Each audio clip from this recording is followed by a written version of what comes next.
Hello! Hi everyone. ఈరోజు చెప్పుకున్న serial ఏంటో అందరికి తెలిసిందే కదండీ. మరి ఈ రోజు ఎపిసోడ్‌లో ఏం జరిగిందో చూసేద్దామా? ఇంకైతే చూసినట్లయితే రామరాజును, తిరుపతి అయితే ఇద్దరైతే బైక్ మీద అయితే బయటికి వచ్చేస్తా ఉంటారు. ఇంకా తిరుపతి "ఏంటి బావ నువ్వు చేసింది ఏం బాలేదు" అనేసి మాట్లాడుతుంటే పక్క సైడ్‌కైతే రామరాజు అయితే బండి పక్కన పెడతా ఉంటాడు. అప్పుడు ఇంక తిరుపతి ఇలా అంటూ ఉంటాడు. "అలా చిన్నోడిని అందరి ముందు అలా కొట్టొచ్చా బావ? చూడు వాడు ఎంతగానో బాధపడి ఉంటాడో. ఎంత మాత్రం నీ మాట వినకుంటే అలా అందరి ముందు చేసుకుంటేనే బావుంటదా? అంటే ఏంట్రా నేను చేసింది తప్పంటావా? మరి నా మాట వినకుంటే నాకు కూడా బాధ అనిపిస్తుంది కదా! అయినా వాడిని నేను మన రైస్ మిల్‌లో పని చేయని చెప్పాను. అంతేకాని ఇంకేమైనా చేయమని చెప్పానా? అంటే బావ వాడికి నచ్చిన పని వాడికి నచ్చినట్టుగా చేస్తా అని చెప్తున్నాడు కదా! అయినా వాడేం నీ మాట అన్నంత మాత్రాన అలా కొడితే తన భార్య ముందు తనకు విలువ ఉంటుందా?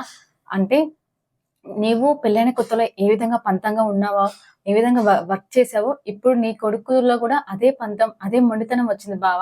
నువ్వైతే ఒకలాగా, నీ కొడుకైతే ఇంకోలాగానా అనేసి తిరుపతి మాట్లాడుతూ ఉంటే, అరేయ్! అంటే నేనప్పుడు బుజ్జమ్మని పెళ్లి చేసుకున్నప్పుడు నాకంటే ముందు వెనుక ఎవ్వరు లేరు. కానీ ఇప్పుడు నా కొడుకు నేను ఉన్నాను కదా! ఏదైనా అడిగితే నేను చూసుకుంటాను కదా! అలా ముందు అలా కష్టపడుతూ ఉంటే, వాడు ఆ డెలివరీ బాయ్‌గా చేస్తా ఉంటే నేను చూడలేకపోతున్నాను. దానికంటే మనం దాంట్లో రైస్ మిల్ వర్క్ చేస్తే బావుంటదనే ఉద్దేశ్యంతో అలా చెప్పాను. అంత మాత్రాన నా తప్పెలా అవుతుంది? అంటే, "అది కాదు బావ, అలా వాళ్ళని కొట్టకూడదు కదా! ఎందుకంటే వారికి ఇప్పుడున్న పిల్లలు అలా లేరు కదా! వాళ్ళ స్వతంత్రం మీద, వాళ్ళ అభిప్రాయాల మీద ఆధారపడి బతుకుతున్నారు. అలాంటిది వాడు సొంత కాళ్ళ మీద బతుకుతాడని చెప్పినప్పుడు మీరెందుకు వాడిని అర్థం చేసుకోలేకపోతున్నారు?" అంటే, "నాకెప్పుడైనా వాడికి కూడా పెళ్లయింది కదా బావ" అనేసంటే, "వాడి పెళ్లయినా ఎట్లయినా నాకు చిన్న కొడుకే. వాడు నేను తప్పు చేస్తే మందలించే హక్కు, బాధ్యత నాకుంటుంది. అంతే" అనేసైతే అంటూ మొండిగా వాదిస్తూ ఉంటాడు. సరే అనేసి ఇంక ఇద్దరైతే వెళ్ళిపోతూ ఉంటారు. ఇక్కడ చూసినట్లయితే వేదవతి అయితే చాలా బాధపడుతూ దీనంగా అలానే ఆలోచిస్తూ ఉంటుంది. ఇటు చూస్తే ప్రేమ కూడా అలా అంటే ధీరజును ఇటేమో వేదవతి తన కొడుకును రామరాజు కొట్టినందుకు చాలా ఫీల్ అవుతూ బాధపడుతూ ఉంటే, అటేమో ప్రేమ ఇదంతటికి కారణం ఈ అమ్మాయిని పెళ్లి చేసుకోవడం వల్లే అనే మాటలు గుర్తు చేసుకుంటా చాలా బాధపడుతూ ఉంటుంది. అప్పుడే అక్కడికి శ్రీవల్లి చూస్తూ, ఆహా! అత్తయ్య గారు ధీరజును మామయ్య మధ్య జరిగిన గొడవ గురించి చాలా బాధపడుతూ ఉన్నారు. ఇప్పుడు ఏ విధంగానైనా ఆ ప్రేమ మీద చాడీలు చెప్పుకుంటూ, ఆ ధీరజ్ చేసిన తప్పను మాట్లాడుతూ, అత్తయ్యని ఓదార్చినట్టే ఓదార్స్తూ, ఆ ప్రేమను తిట్టాలి అనేసి మనసులో అనుకుంటూ ఇటువైపు నుంచి వస్తుంది. అప్పుడే నర్మద కూడా అటువైపు నుంచి వస్తూ, "ఏంటి అత్తయ్య ప్రేమ? జరిగిందేదో జరిగిపోయింది. ఇంకా దాని గురించి ఎందుకు ఆలోచిస్తున్నారు ఇద్దరు" అనేసి అంటూ ఉంటే, అప్పుడే అక్కడికి "కాదు మరి చూడు, అంత పెద్ద ఎదిన కొడుకును అలా అందరి ముందు కొట్టొచ్చా మామయ్య గారు? వాడెంత బాధపడి ఉంటాడు కదా!" అనేసైతే అంటూ ఉంటుంది వేదవతి. అయినా "సరేలే అత్తయ్య, ఇప్పుడంటే తను తండ్రి కాబట్టి కొట్టే హక్కు తనకుంటుందిలే. మీరెందుకు అంతగానో దిగులు చెందకు" అనేసి నర్మద మాట్లాడుతూ ఉంటుంది. అప్పుడే ఇక్కడ శ్రీవల్లి వచ్చేసి, "అయినా ధీరజ్ చేసింది ముమ్మాటికి తప్పే. మామయ్య మాటలు వినిపించుకోకుండా అలా మాట్లాడడం తప్పే కదా! అందుకే మామయ్య గారు కొట్టారు. అందులో మామయ్య గారి తప్పేముంది?" అన్నట్టుగా మాట్లాడుతుంది శ్రీవల్లి. "ఏంటి శ్రీవల్లి ఏం మాట్లాడుతున్నావు?" అనేసి వేదవతి అంటుంటే, "అవును కదా అత్తయ్య! మరి మామయ్య తన కొడుకు కష్టపడకూడదనేసి తన సొంత రైస్ మిల్‌లో వర్క్ చేయమని చెప్పాడు. అందులో మామయ్య గారి తప్పేముంది?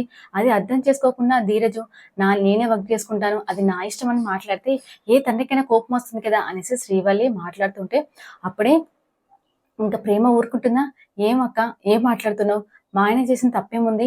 తన సొంత కాళ్ళ మీద తను నిలబడతా అంటున్నాడు. అంతేకాని వేరే ఏదైనా పని చేస్తానంటున్నాడా? అయినా తను నచ్చిన చోట వర్క్ చేసే హక్కు తనకుంది. అంటే ఏమంటావు ప్రేమ? నీ భర్త తన తండ్రి మాటలు వినకపోవడం నీకు మంచిలాగా అనిపిస్తుందా? ఇంకోసారి నువ్వు ఇలా కల్పించుకోకక్క. లేనిపోని మాటలు చెప్పేసి చాడీలు చెప్పకు. ఇదే నీకు ఆఖరిసారి. అలా ఎందుకు అందరి మీద నిందలు వేస్తా ఉంటావు? చాడీలు చెప్తూ ఉంటావు" అనేసంటే, "చూడండి అత్తయ్య చూడండి ఎలా మాట్లాడుతున్నావు ప్రేమ" అంటే, అప్పుడే నర్మద, "చాలమ్మా నువ్వు. ఇంక ఓవర్ యాక్షన్ చేయకు ఇంకిక్కడ. ఎందుకు లేనిపోనివన్నీ సృష్టిస్తూ ఉంటావు. అందరి మధ్య గొడవ పెడుతూ ఉంటావు. అంటే నేనా అందరి మధ్యలో గొడవ పెడుతున్నానా? అందరి మధ్యలో పుల్లలు వేస్తున్నానా?" అనేసైతే ఏడుస్తూ మాట్లాడుతుంది. "చాలు ఇంక నీ నంగనాచి ఏడుపు. ఇంకోసారి ఇలా చెయ్యకు. ఇక్కడి నుంచి వెళ్ళిపో." "అయ్యో! అయ్యో అక్క! అలా అంటారేంటి మీరు? మిమ్మల్ని ఇప్పుడు ఏమన్నా అన్నామా?" అంటే, "చూడండి అత్తయ్య ఎలా నిందిస్తున్నారు వీళ్ళిద్దరు కలిసి. ఇప్పుడే ఇలా అంటున్నారు. ఎప్పుడైనా చూసి నన్ను కొట్టేట్టే ఉన్నారు. ఏంటి శ్రీవల్లి నువ్వెందుకు ఇలా గొడవ చేస్తున్నావు? ఇప్పుడున్న సమస్య చాలిపోవని ఇవన్నా? సరే సరే మీరంతా ఒకటి" అనుకుంటా ఏడ్చుకుంటూ అక్కడి నుంచి శ్రీవల్లి వెళ్ళిపోతూ ఉంటుంది. అయ్యో! ఇంకా నర్మద ప్రేమ కూడా వెళ్ళిపోతూ ఉంటారు. ఇంక చూసినట్టయితే వేదవతి, అయ్యో! ఉన్న సమస్యలు సరిపోనట్టు వీళ్ళ ముగ్గురు గొడవ కూడా ఇలానే ఉందేంటి అన్నట్టుగా బాధపడుతూ ఉంటుంది.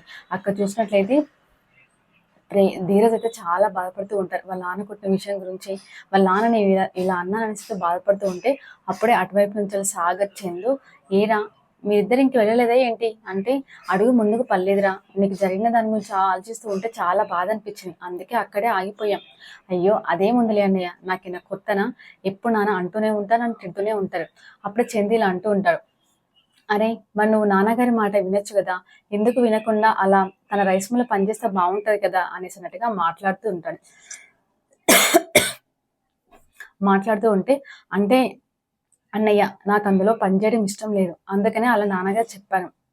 "సరేలేరా, నీ అభిప్రాయం నీకు నచ్చినట్టు చెప్పుకున్నావు కదా, అదే చాలే" అనేసినట్టుగా ఇంకా సాగర్ ఉన్న వీళ్ళు ముగ్గురు కలిసేసి అక్కడ సరదాగా మాట్లాడుకుంటూ వెళ్ళిపోతూ ఉంటారు. సరదాగా టీ తాగేసేసి ఇంకా ఇంటికి వచ్చేస్తా ఉంటారు. ఇక చూసినట్లయితే వేదవతి ఏ విధంగా తన కొడుకును భర్తను కలపాలనేసి అనుకుంటూ ఉంటుంది. కానీ అప్పటికే రామరాజు ఫోన్ మాట్లాడుతూ ఉంటాడు. సరే త్రినికి వచ్చినప్పుడు తనతో మాట్లాడేసి ఇద్దరిని కలపాలనేసి ప్లాన్ వేస్తూ ఉంటుంది. కానీ రామరాజు మాట్లాడుతూ తిన్నికి వస్తూ ఉంటాడు. అప్పుడే ఇంకా ధీరజ్ రావడంతో రామరాజు తినకుండా అక్కడి నుంచి వెళ్ళిపోతూ ఉంటాడు. అందుకు ఇంకా ధీరజ్ కూడా చాలా బాధపడుతూ ఉంటాడు. "చూడమ్మా, నన్ను అసహించడం కారణం నేనే, ఎందుకు అలా అంటావు, నేను అది ప్రేమని పెళ్లి చేసుకోవడం కదా, నాన్నకు నాకు ఇంత దూరం పెరిగింది" అనేసినట్టుగా మాట్లాడుతూ ఉంటారు. ఇంకా అప్పుడే వేదవతి ఒక నిర్ణయానికి వస్తూ ఉంటుంది. సరే ఇంకా ఈ అంతటి కారణం నేనే కాబట్టి నేనే ఆ ప్రేమకును ధీరజ్కు పెళ్లి చేసిన విషయాన్ని మీ మామయ్యతో చెప్తాను అనేసి నర్మదను ప్రేమతో అయితే చెప్తా ఉంటుంది వేదవతి. "అయ్యో అత్తయ్య అలా చెప్తే ఏం కాదు, అసహించుకుని నన్నే అసహించుకుంటాడు" అనేసినట్టుగా మాట్లాడుతూ ఉంటుంది. చూద్దామని మరి వేదవతి యొక్క అభిప్రాయం మరి రామరాజు చెప్తుందా లేదనే విషయం రేపటి ఎపిసోడ్ చూద్దామండి. ఇదే ఈరోజు వీడియో. మీరు కనుక నా వీడియో చూస్తే ప్లీజ్ లైక్ చేసి కామెంట్ చేయండి, subscribe channel. Thank for watching.